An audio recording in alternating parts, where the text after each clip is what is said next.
speak very briefly to Amendments 11 and 12 and chiefly to Amendments 13 and 14 that appear in my name. First of all, on Amendment 11, Lord McNichol perhaps predictably stole the line I was going to use. So what I will just note is how this amendment demonstrates the practical reality that the state always end up the last guarantor, the person, the structure having to pick up the pieces. And what we've done in so many areas of our economy is privatise the profits and socialise the costs. And this is a reminder that that's ultimately what always has to happen. But I think it is important that it is here on the face of the bill.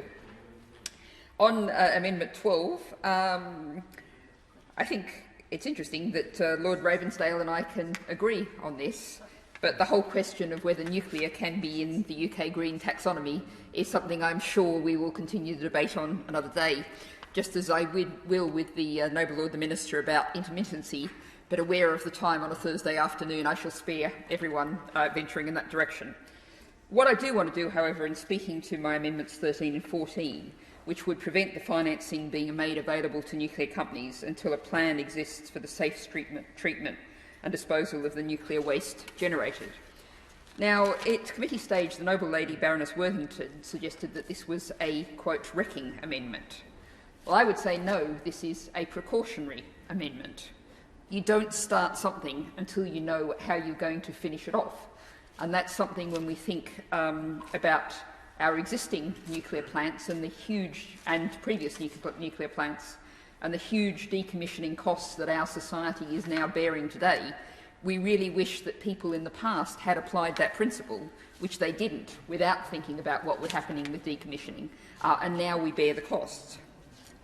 Now coming to the debate on the committee, the Noble Lady the Minister referred to the Energy Act of 2008, and in it the legal requirement that all proposed new nuclear power stations have a Secretary of State approved decommissioning plan in place before any nuclear-related construction can commence on site.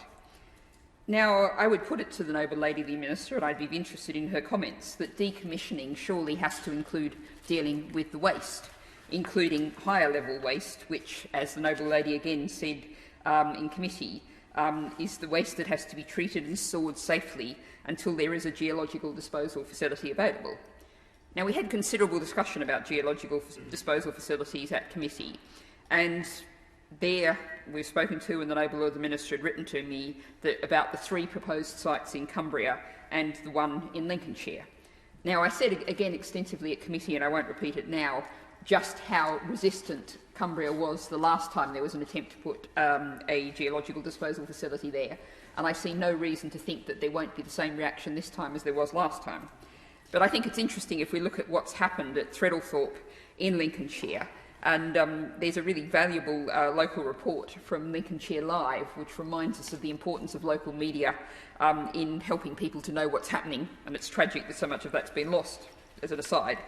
But that report talks about, first of all, from apparently quoting the Nuclear Waste Services, saying that the people will be given a final say in a binding referendum before a geological disposal facility goes ahead. So it appears that the people will be given the right to decide. So what's the time frame we have here? Well, the Nuclear Waste Services people say that the feasibility studies that have just started now will take 2 to 3 years to complete. Then, after that, if it passes that 2 or 3 year process, then we'll start drilling boreholes to seriously look at the geology. And the Nuclear Waste Services is attributed as saying the first trainloads of waste wouldn't roll until the 2040s at the earliest. So, my Lords, I come back to that requirement under the Energy Act 2008.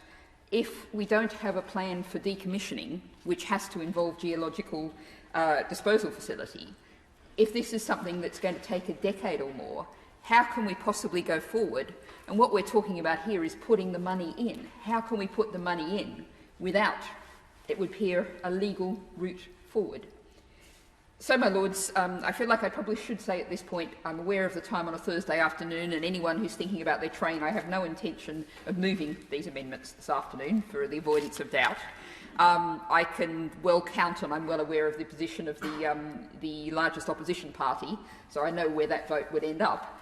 But I really think this is an issue that needs a great deal more exploration and discussion and very clear timelines and understanding that if we do have to have a binding referendum before we have a geological disposal facility, I would suggest that's a pretty remote prospect.